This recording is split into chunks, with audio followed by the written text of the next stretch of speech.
Shalom saudara, selamat pagi. Kita ketemu kembali pagi ini dalam Morning Devotion. Selamat pagi saudara-saudara, apa kabar?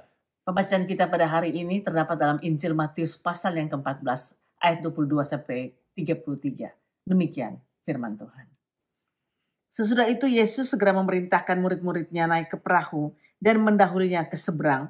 Sementara itu ia menyuruh orang banyak pulang. Dan setelah orang banyak itu disuruhnya pulang, Yesus naik ke atas bukit untuk berdoa seorang diri. Ketika hari sudah malam, ia sendirian di situ. Perahu murid-muridnya sudah berapa mil jauhnya dari pantai dan diombang-ambingkan gelombang karena angin sakal. Kira-kira jam 3 malam datanglah Yesus kepada mereka berjalan di atas air. Ketika murid-muridnya melihat dia berjalan di atas air, mereka terkejut dan berseru, "Itu hantu." Lalu berteriak-teriak karena takut. Tapi segera Yesus berkata kepada mereka, "Tenanglah, aku ini, jangan takut." Lalu Petrus berseru dan menjawab dia, "Tuhan, apabila engkau itu, suruhlah aku datang kepadamu berjalan di atas air." Kata Yesus, "Datanglah." Maka Petrus turun dari perahu dan berjalan di atas air mendapatkan Yesus. Tapi ketika dirasanya tiupan angin, takutlah ia dan mulai tenggelam, lalu berteriak, "Tuhan, tolonglah aku."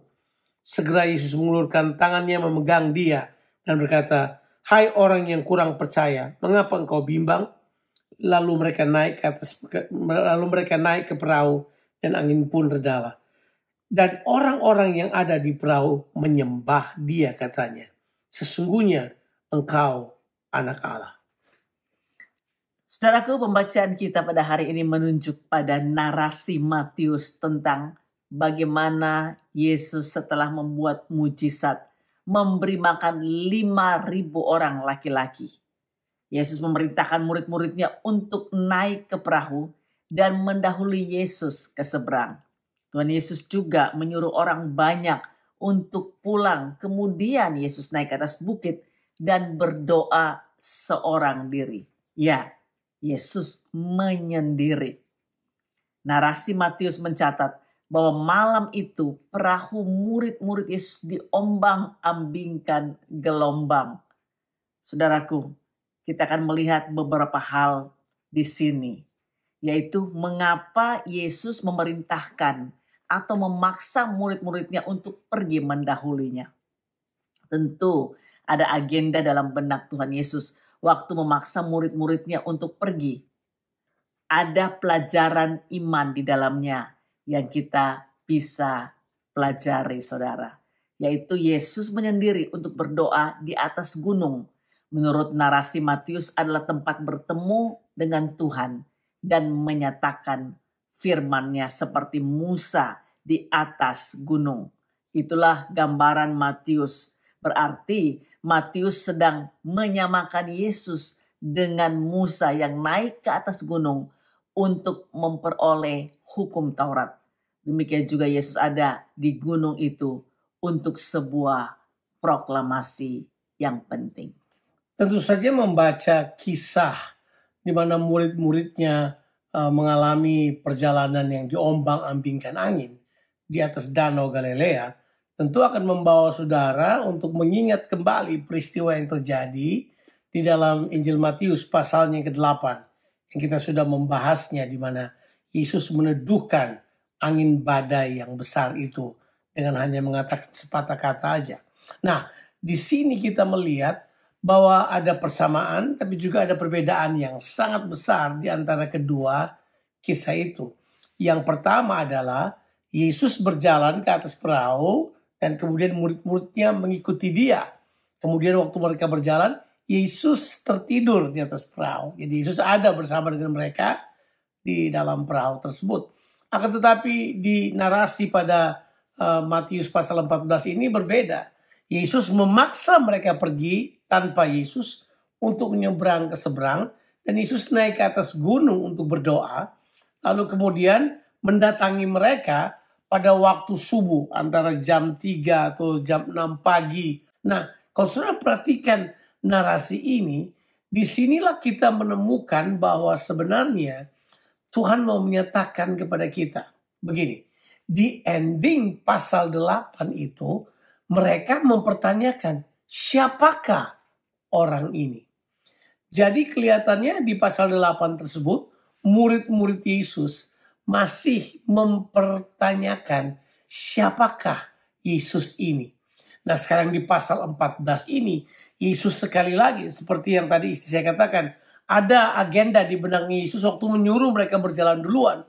Kemudian dia berdoa. Narasi Matius mengatakan seperti Musa di atas gunung. Demikianlah Yesus sekarang sedang mempersiapkan dirinya untuk menyatakan dirinya dengan cara yang khusus kepada murid-muridnya. Saudara-saudara, kita harus tahu bahwa Tuhan rindu untuk menyatakan dirinya kepada saudara dengan kuasanya yang sangat besar. Seringkali dia datang pada saat yang kita tidak dapat duga. Tentu saja kita sudah sering mendengar khotbah yang berkata, seperti Petrus, kita harus keluar dari perahu kita dan terus fokus memandang kepada Yesus. Dan juga terus melihat bagaimana berjalan di atas air. Kita akan gagal dan tenggelam seperti Petrus kalau kita mengalihkan pandangannya daripada Tuhan Yesus kepada gelombang. Tapi sebenarnya tujuan narasi ini dibangun, saudaraku, dari awalnya, di mana dari Tuhan Yesus memerintahkan murid-muridnya untuk pergi mendahulunya ke seberang adalah untuk menunjukkan apa yang dibuat oleh Tuhan Yesus ketika dia berjalan di atas air yang penuh dengan gelombang untuk mendekati perahu murid-muridnya sambil berkata 3 kata ini, saudara. Tenanglah, aku ini, jangan takut. 3 kata ini adalah kata yang hanya dikatakan oleh Tuhan. Peace, tenanglah. Yang kedua adalah aku ini. Menunjuk kepada pernyataan nama Tuhan yang dikatakan kepada Musa. Aku adalah aku. I am that I am. Yeah. Kemudian kata jangan takut. Amen. Kata jangan takut itu adalah perkataan yang Tuhan selalu katakan kepada orang-orang yang percaya kepadanya. Jadi sebenarnya Yesus sedang berkata kepada murid-muridnya, hey, aku ini Tuhan. Aku ada dengan kamu. Kamu harus belajar di tengah-tengah gelombang ini, di tengah-tengah angin ini. Aku ada bersama dengan engkau. Kembali pada perbandingan kita dengan Matius pasalnya yang ke-8. Di Matius pasalnya yang ke-8, Yesus menegur mereka semuanya. Kamu semua tidak percaya. Tetapi kali ini dalam peristiwa ini, cuma Petrus yang dia tegur. Kamu tidak percaya. Kemudian mereka naikkan seperahu, tenanglah. Yang menjadi bagian paling akhir yang menentukan dalam kisah ini, yang merupakan tujuan narasi ini ditulis oleh Matius adalah ini. Semua orang yang ada dalam perahu. Siapa semua orang dalam perahu itu? Ya murid-muridnya dia yang ada 12 orang itu. Mereka semua menyembah dia dan mengakui dia sebagai anak Allah. Dan orang-orang yang ada di perahu menyembah dia katanya, sesungguhnya engkau anak Allah. Lihat, di pasalnya yang ke-8, mereka tidak mengenali siapa Yesus. Mereka berkata, orang apakah dia ini? Sehingga danau pun mendengarkan perkataannya. Di sini berbeda. Mereka telah mengenal pribadi Yesus. Dia adalah anak Allah. Dia adalah Mesias. Narasi ini dibangun karena Tuhan mau berkata begini, percayalah kepadanya. Dia sanggup. Seringkali dia datang pada kita dengan cara yang tidak kita duga.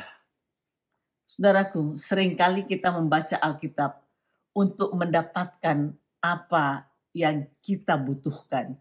Sehingga kita kehilangan tujuan dan maksud Tuhan di dalam kehidupan kita. Mari saudaraku, temukan tujuan Tuhan dalam kehidupan kita. Yaitu temukan yang kita hanya bisa dapatkan di dalam firman-Nya. Untuk saudara dan saya. Mari kita berdoa. Bapa di sorga, kami datang kepadamu. Kami berterima kasih bahwa firman-Mu sungguh menyatakan kepada kami bahwa kami perlu sekali untuk percaya kepadamu dan dapat melihat Engkau di tengah-tengah badai kehidupan kami. Karena Engkau selalu hadir bersama-sama dengan kami. Bantu kami waktu kami belajar firman-Mu. Yes, kami tidak hanya ingin menemukan jawaban dari apa yang kami inginkan. Atau untuk pencapaian dari kebutuhan-kebutuhan kami. Tapi bantu kami waktu belajar firman-Mu.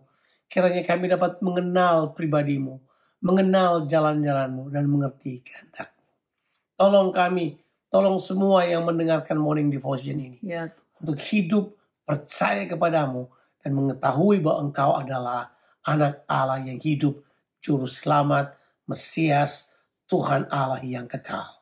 Terima kasih banyak Bapa di sorga. Di dalam nama Tuhan Yesus Kristus kami berdoa. Amin. Have a blessed day, saudara. Tuhan Yesus memberkati kita sekalian. Amin.